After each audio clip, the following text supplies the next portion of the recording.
here. Mrs. Milburn is here. Mr. Sandora is here.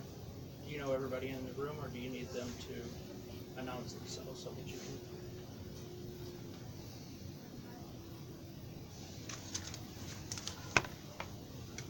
I know everyone.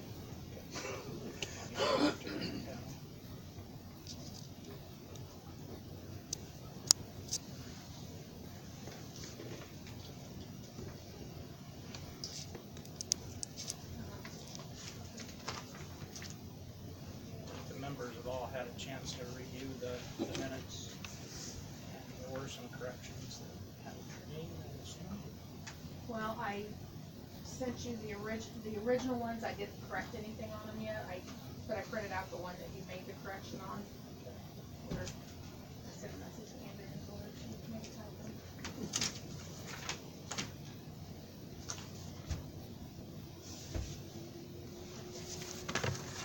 And for the record, I was not present at the October 4th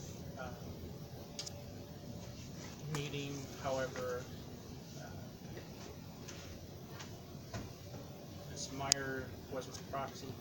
She has reviewed the minutes for me, and so I'm signing after her.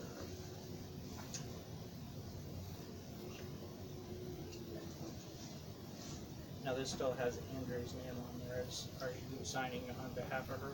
I was going to ask you because she's the one that did the minutes. I didn't do the minutes, so I didn't think I should be changing who took the minutes. So I was just going to sign under her, not on her line, because I did not perform the minutes. And I don't know if they're accurate or not, so.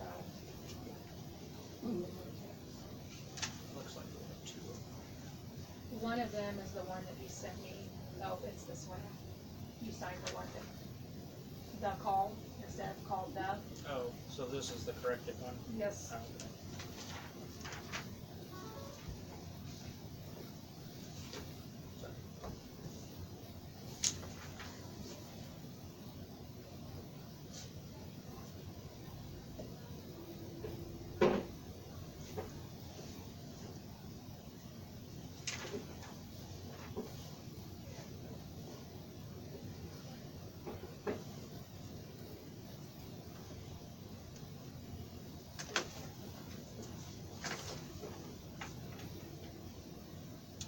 Signed before we voted, but do I have a motion to accept? Make motion to accept the minutes. All in favor? Aye. Any opposed? That's for the October 4th meeting. So what was the date? Second. 8th. Do I have a motion on the 8th? I'll make a motion to accept. Or October 8th. All in favor? Aye. Aye. Opposed? Okay. Motion's passed. Okay, the next item on the agenda are some challenge ballots. I must note that most of the board members are new this year, I being one of them. And so when this was presented on October 25th, I know it was reported that only one person contacted me, but I in fact was contacted by 5 different individuals. I did lots of research because nobody really even knew how to handle the situation. It was requested that an official request be made via email to the board to investigate. I never received that. I also sent the form to fill out to officially challenge it. Never received it. I did receive a phone call on election day by Mayor Evans, who questioned about the first two and mentioned a third one that I had not heard of. It was at that point I decided to go ahead and file the challenge myself. However, the ballots had already been counted at that point.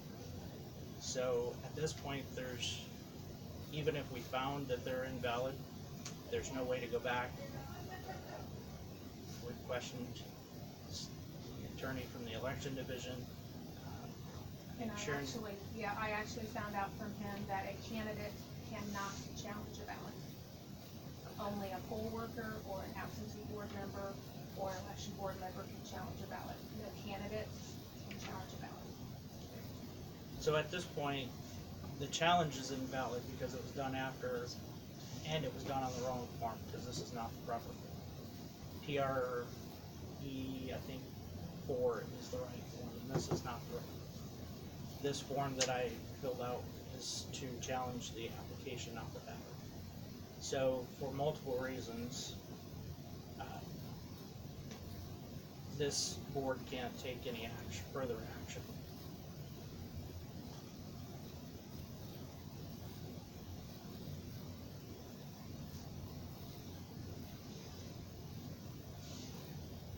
I would like to point out that Indiana law requires this board and anyone in this room, actually, to take reasonable steps to protect the identity. So if you do know the person, today's the last day. We shouldn't have any more discussion on it anyway, but we won't be mentioning names here today. Yes, so. Because I'm like, you just said his name, I just put it in No, I'm minutes, sorry, so I'm I sorry. was confused. There Okay. were 3 individuals, and we won't be mentioning names. So, is there any more discussion from the board?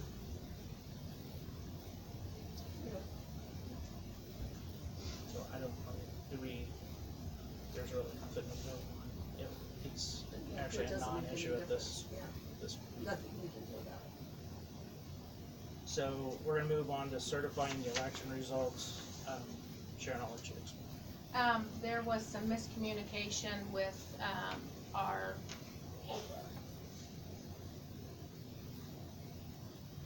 sorry, someone else came in, I had to write their name down. There was some miscommunication on how to proceed since we had provisional ballots. We're going to go through what we've got, what we had on election day, and then we will recess that part of our meeting, and we will reconvene tomorrow morning at 9 a.m. If anyone from the public wants to come back for that, the legality part of it, which will be the scanning in of the actual ballots and the refiguring of the numbers for the election day.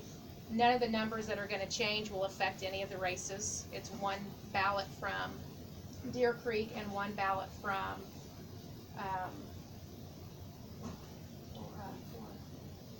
Monroe. So no race will be affected by the 1 votes that are going to be cast. But that was something that was not relayed to me in a timely fashion for me to get that process completed. So it'll be up to the election board, or the absentee board, whether or not they want to accept the ballots, their provisional ballots. My recommendation is that they do accept them because they were not voter errors. One was an SBRS issue where when an address was updated and 2 registrations were merged together, they were merged backwards, so it canceled the gentleman. Does everyone know that what SBRS is? Sorry, voter registration. So when the gentleman updated his address, the former clerk inadvertently, it's new to old instead of old to new, and it was reversed, was noticed on election day. I called our help desk, they unmerged them and made him valid, but at that point he had already cast his provisional ballot. So under that description, he should be allowed to cast his ballot. The other one, the poll workers could not locate her in the file, in the system. I knew this person, I knew she was registered. I came up, I located the information in our voter registration. She had updated her name, had updated her address, and it was a valid voter. So, again, by that, I'm not sure, unless it was one of the new driver's license, which we're going to talk about here in a little bit. if that was the issue. But according to the law, both of these ballots should be allowed to be cast. But again, it is up to the absentee board whether or not they want to accept them. You can accept.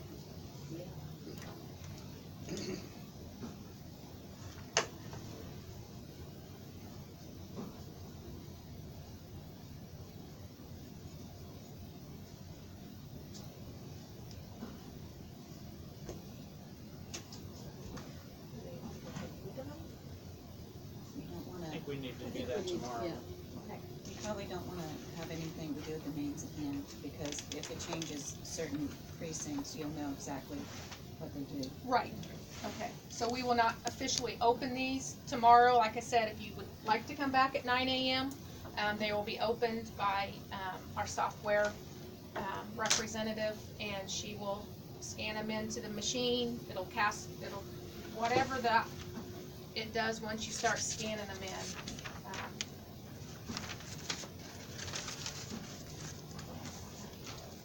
So at that point, the ballot, all the votes will be in. She'll print out the new results page, and we'll compare the two and certify the votes. But there's really nothing else we can do on that today, correct? Correct.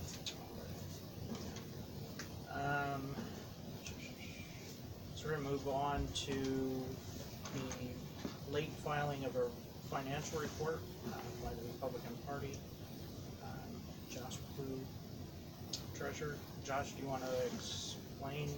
Yeah, thanks. I openly acknowledge it's my entire responsibility to have the file in on time at 12 a.m. on Friday.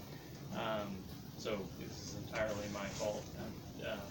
Ask for the board to take into consideration on this, that we did not receive a letter, and that letter is a courtesy, comes from the clerk's office, but the letter was addressed to P.O. Box 49B, and it didn't go to our P.O. Box of 498. So I didn't receive that, and in the past, Andrea had made calls and with this turnover that didn't happen. So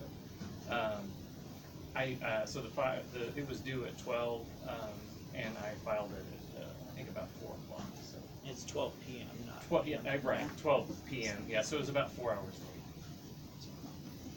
All I'm gonna say is Andrea is the one that sent the letters out, and Andrea is the one that made the phone calls prior to her departure. Right. So it's not a mistake on the current clerk, acting clerk, because that information was done prior to my arrival. And as Josh said, that's a courtesy anyway, it's not a Right. requirement. And it's absolutely, it's not anything even the new incoming clerk is required to do. So I don't think the matter before us right now is pointing fingers at whose fault it is, other than Yeah, and no we way. just need to decide whether, and it should be, the fine is $50, because the afternoon of the first day counts as one day. So I'd entertain a motion either way, either forgive the, Yeah, I was gonna say, considering all of the changes and Andrea doing it and having the wrong address, I think the motion that we give the, I can't second it, so. Discussion? Sure. Need a second before we have discussion? Okay. This isn't the first time this report has been late. We did, look back through the minutes, and there were 2 other individuals that filed their report late. And the very first time they were filed late, they were both assessed a $50 fine. I know that we did. But I knew there was one, I wasn't sure about the second one. So I'm, you know, I guess my concern is the fact that with the address being wrong and the changing of the guard, that was my reasoning. Normally, I think we do need to fight. Otherwise, it just keeps going on. And I'm inclined to agree. It was a mistake. And although there's no requirement that the clerk's office notify and remind in the past, at least the last 8 years or 7 years, it's been a courtesy, so.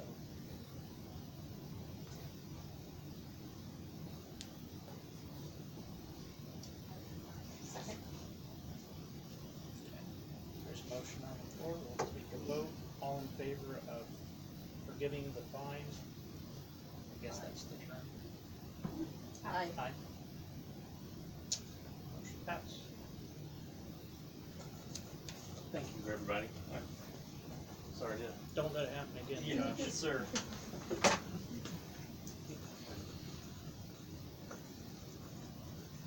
I think you had something else under additional comments, or? Okay. Sure. Not a friend. Is there any, do we have any comments from the public? Any questions? I Anita? have one question. I know of an individual who, Anita Warlock for the record, who tried to vote. Her driver's license had been updated, but and her voter registration was updated at the motor vehicles office, and apparently that did not come through. She was rejected rather than given a provisional ballot, and I'm wondering why that occurred. What location was that at? It was here at I courthouse. vaguely remember Donnie and I talking about that, I don't remember who it was. Was it, because it came up several times, was it one that she updated after the registration cutoff? It would make a difference on when she tried to update her voter registration. There's a, I don't have the details of it. I I mean, was just there's a thinking that there deadline, should have so- been a provisional. right, there so should have been a should have been- provisional anyway. Mm. Right. That was my comment was really, in an instance like that, and reviewing state election law, it seemed as if a provisional ballot should have been issued. It should have been, yes. It is the opinion of the state assembly that everyone should have a vote. It may not count, but they should get a chance to vote. Mhm.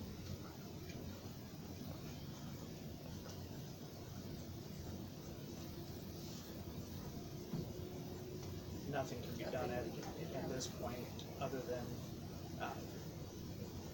maybe you can get with Sharon later, make sure she has the name, so Sharon can just check the registration, and make sure Yeah.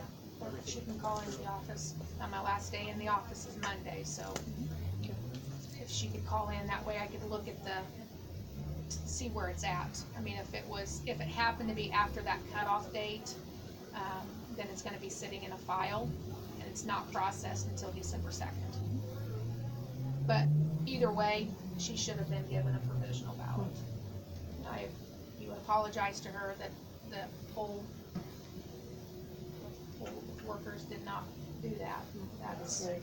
That I wish happens, but I guess my other question is really related to the issuing of challenges.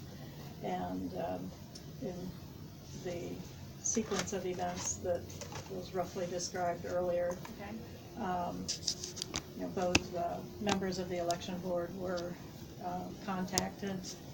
Well, two of the party representatives were contacted, and we also had found out from the state that, as I think Sharon alluded, candidates are not allowed to issue challenges. The only challenge that challenges can only come from a member of the election board. So, the fact that a challenge was not filed on time, I'm just wondering how the training occurs so that those things are known to the members of the election board. I can tell you that this brought to light the lack of training in this particular area, so a lot of investigation has gone into the proper way to handle it. I'd like to say it's never gonna happen again. I mean, that's the hope, right? Sure. And furthermore, it was challenged when the ballot came in verbally, but there was a lack of understanding. They should have been given a form to fill out at that time, and it could have been brought before the board at that time, but that didn't happen. So a lot of things were discovered. I think in Carroll County, I had a discussion with a person yesterday about contracts. You know, has been done by handshake for so long that sometimes even when a contract's filled out, it's not submitted properly. And I think this is a good example of that. But in the past, questions have been made and answers have been given, but the official process hasn't been followed. I don't know that that's anyone's fault necessarily. It's just been the way that Carroll County's always done it. Not necessarily the way it should have been. So we've learned a lot. So I Well, can this has assure been you a- that we're not gonna let it happen It's been an again, or unusual, at least try you know, not. an unusual election from that standpoint, so, you know, it's always a learning process, and, hopefully we won't have, you know, these, situations occur in the future, but, this will at least, provide some areas in which we know we need to look a little bit further before the next election, so.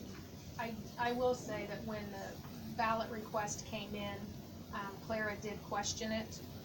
She went out and spoke with Andrea, and Andrea told her that that was the current information she had. The voter registration applications had been processed and updated, and I'm assuming I'll have to let Clara speak after that, but that, to me, was, the issue was done at that point.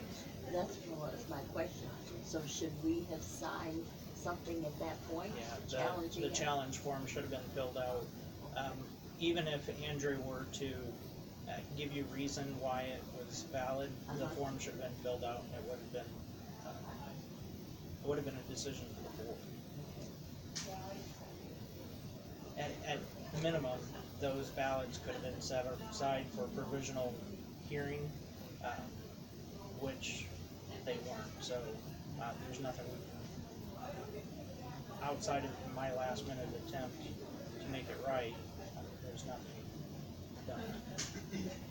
And I admit, I knew ahead of time, but again, was trying to figure out the proper way of doing it. And by the time I realized, I reread the legal jargon for the 5th time that day, I realized that, yes, I could challenge it, but so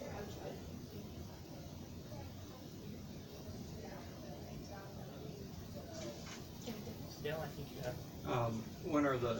When's the last time or date to get signs out of the ground? Is there a date? Wasn't it 8 days or 7 days or something like that after Yeah, the I was election? thinking it was a week, I've taken as many as I could find out of the ground, however, I don't know what's still out there. I got a text message the next morning after the election from the mayor saying he picked up a lot of our signs, which has added a great deal of confusion to the situation, so I don't know, I think I've got all of them, but I just wanted to check. Also, I wanted to ask, why did the mayor have so much unfettered ability to have contact with you all through this process? I talked to the mayor once. You talked to him more than that. I went to his office, he wasn't there. Or if he was, the door was closed, so I left. You got a complaint about me, which was totally fabricated, and that came directly to you. And you also got a phone call from him to run papers to him. No, I And didn't. where were you running them? How did you I know to ran the take them? papers to you, Dale. I took a copy from her I said I'll give a copy to Shane as well, because both of your copies were sitting on the desk that I was sitting at. She ran an updated report, and she said, oh, I gave him the wrong report. Mhm. And I said, well, make a copy. Shane's out there. I'll just go ahead and take him a copy too, because she said Shane's got a copy there too, but it's the wrong one as well. Well, you've admitted to the fact that you've gotten phone calls about the voting challenges, Mm-hmm. and you got a direct phone call from his camp, if not him, on election day, And stating was that I came recorded. through the polls, which I didn't. No, that did not come from the mayor. Okay. I'd hang on to the text messages. I wouldn't erase them. Okay. I could be wrong, but I'm pretty sure that did not come I'm from the pretty mayor. sure you had more contact than that, and I think that's improper. No one else was given that access. No one else was told that we could do that or file complaints or ask about this or ask about that. We weren't given your phone number. The phone call that I received from the mayor was from the clerk's office, not my phone. Okay. But he did call you at least once, you think? On that day, Mm-hmm. yeah, the official clerk's phone number, You said And I on your- didn't take you the said phone on your call. cell phone. that was on the 25th. And I said this process. I just didn't limit it to this day.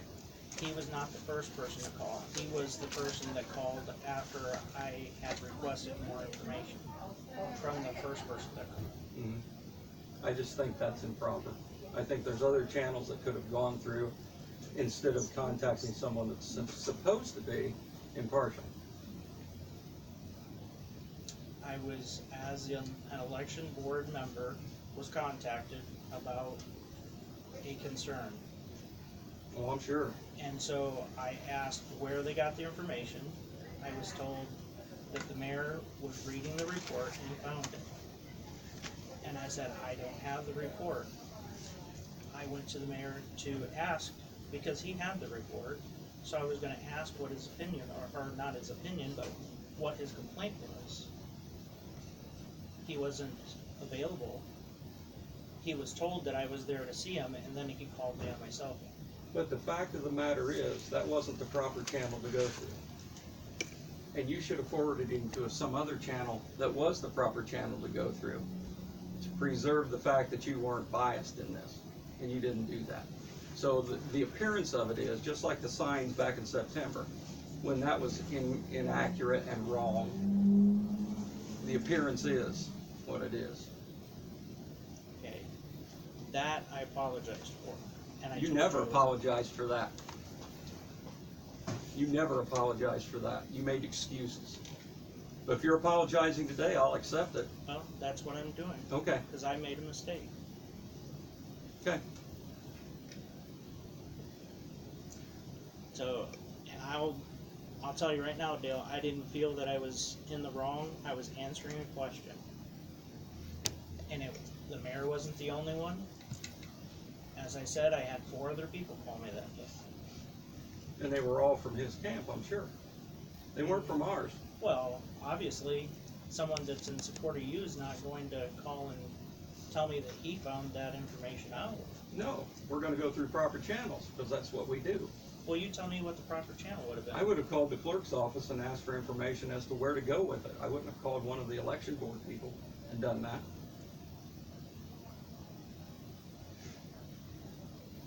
My understanding is that's what the election board's for. To run interference and run for one candidate over the other? No, That wasn't official process. I was To looking go to the election find, board is I'm sorry, I'm not talking to legitimate you. process. I'm Dale, talking to him. just, there's no reason to be rude. No, Nobody's you're being right, rude so to don't you. interrupt again. Go ahead. So, my purpose was to find out, there was a complaint of election fraud, or voter fraud. It didn't matter to me whether it was a Republican, it didn't matter to me whether it was a Democrat or an independent. There was an allegation, so I was looking into it. Did you bring it to the full board, or did you just run on it by yourself? I ran on it by myself until I found, And there you go. but I never found any information to go any further other than to challenge it. But it's a board, not one person, and that's my problem. You took it and ran with it by yourself instead of bringing it to the board. to me, that's the proper channel. If I'm mistaken, then I apologize, but to me, that's why you have a board, not just one person running it. But also at the time, Dale, he did not know what the proper way was, so why not look into it? But were you notified that he was looking into it? The day of election you were. The day of election. And I think at one other time I did mention it to you, Mhm. but as far as us discussing it, no. To me, that's why you have a board, but there again, I could be mistaken. That's all I have. We know that. Well, it's been a learning thing, I understand. things that have not happened For all of before, us. so, yes. Well, as I said, the process wasn't known at the time, but a lot more has been known, and I'm hoping that we have a meeting at the state in December, training, so that's one of my goals, is to go to a class that gives us that information. Good. I don't know if you've seen the stack of books that you get when you're on the board, but it stands about that tall. Hmm. It's pretty impossible to go through or retain. Are there any other public questions or comments?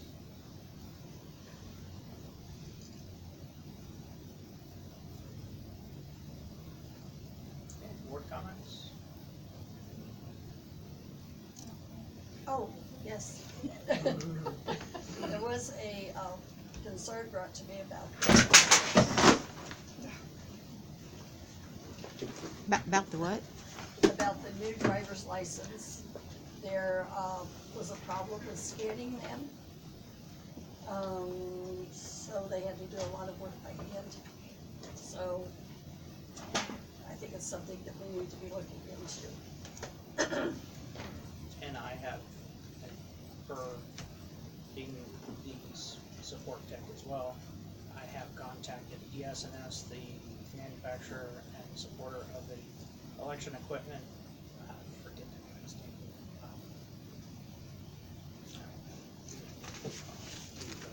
Anyway, they said that apparently this guy said the change in the license wasn't relayed to them. He's asked me to take a scanner, scan one of the new licenses into a notepad, save that file and send it to him, and then he'll be able to see how the current software is parsing that information. Parsing means electronically interpret the information, and then he can make the changes. So I think it's good to get on this right away so that it can be settled for the 2020 election primary. We anticipate high turnout, and we don't have to be entering in all those numbers manually. Is there any further discussion on that? I mean, once I get that information, hopefully we can get the information to him today, and then I'll keep the board up to date on their progress. I mean, other than handing it to ES&S to handle, there's nothing more that we can do. Okay. So do we need anything? Okay. No? I just wanna say I appreciate all of the help that the absentee board, the day of election, poll workers, my election board, I appreciate all their help to get through this election. I think for the most part, it went off pretty smoothly. There's always problems with every single election. I don't care who you are, what town you live in, what state you live in, there's always something that comes up that's unexpected. This year it's provisional ballots. I'm not sure in the past that they've had any provisional ballots. Oh, yeah, we've had provisional ballots, but Not the issues. not the issues. I'm very appreciative of the help that I received, the support I received, and, I look forward to someday down the line, maybe being in charge of another election. And I would say, thank you, Sharon, for stepping in. And I mean, I'm sure just having a couple days' notice was kind of, I know what I've been doing. But anyway, thank you, because you did a good job. I wanna say too, I thought you did a very good job. And I know I've told you in person, but I'll officially commend you for stepping up, because Andrea did it for years and she still got stressed out, so. Yeah, we'll use the word stress. It's a very good word. Is there any other comments? I'll open it back up to the public. If you thought of something that you wanna say, Okay, I make a motion and then we adjourn. Second? all in favor? Aye. 138. Actually, we are recessing, remember? Oh, that's yes. right, sorry, recess. Take it back, take it back. Yeah. We have to recess until tomorrow morning. Yes, we are recessing the certification of, I make a motion, we recess the certification of ballots and election results to 9 AM tomorrow morning. And I'll second. All in favor? Aye. Does that work? Sorry, Yeah. I forgot. Thank everybody for coming. No punches were thrown. Good That meeting. is here as well, 9. Sorry? Yes. 9. Yep. Yes. Mhm. Thank you.